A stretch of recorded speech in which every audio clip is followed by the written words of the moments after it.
Well, right now we're almost a month into the new year, and some of us still trying to ease into a workout routine. For many, that means working out at home during this pandemic. At the same time, preventing injuries is always important as ever. So let's help you out on both fronts. Joining us now on Skype, Dr. Adam Ferguson. He's an orthopedic foot and ankle surgeon with Comprehensive Orthopaedics out of Wallingford. Thank you so much for joining us today.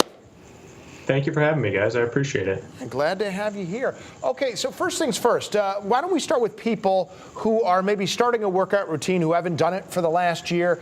What are some tips for good home workouts that you can do without really risking injury? Yeah, so a couple of things. Working out is a habit. Just like any other habit, you have to be consistent with it. So make a plan and stick to it. You know, find a time in the day that you can be consistent where you can spend 30 minutes or an hour working on yourself. And then around the house, especially with how cold it's going to be coming up, there's a lot of things you can do. Your body weight is actually a very fantastic exercise piece of equipment. Things like squats, push-ups, sit-ups, all those can be very effective, and all they cost is your time. There's a lot of advertisements out there for very expensive pieces of workout exercise equipment. They can cost you hundreds or thousands of dollars, but that's really not necessary as you kind of start back into things.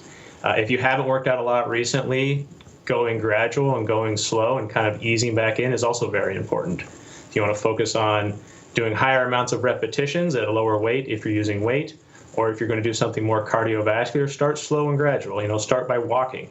Even a brisk walk can burn a lot of calories.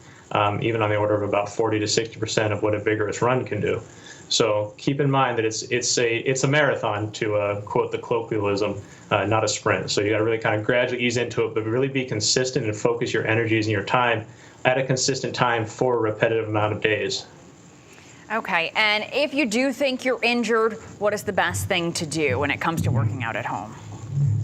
Well, you know, obviously, if anything feels abnormal, be cognizant of that. Listen to your body. Do expect some kind of aches and pains, some soreness initially as you get back into doing stuff that you haven't done for a while. Ice and rest are always kind of good rules of thumb. If it's something more or something out of the ordinary that has you a little bit, you know, worried or tuned in that something might be wrong, seeking additional care is super valuable. You can go talk to your primary care doctor. Or, for example, we have a orthopedic walk-in clinic where if you are able to get to our office anytime basically between 8 a.m. and 8 p.m., even on weekends, we're able to see you relatively quickly within an hour or two, and you can be seen by a licensed orthopedic provider and have the appropriate evaluation and workup. It works. All right, Dr. Ferguson, thank you so much for taking the time to join us this morning. Thank you for having me, guys. I appreciate it. We appreciate it as well.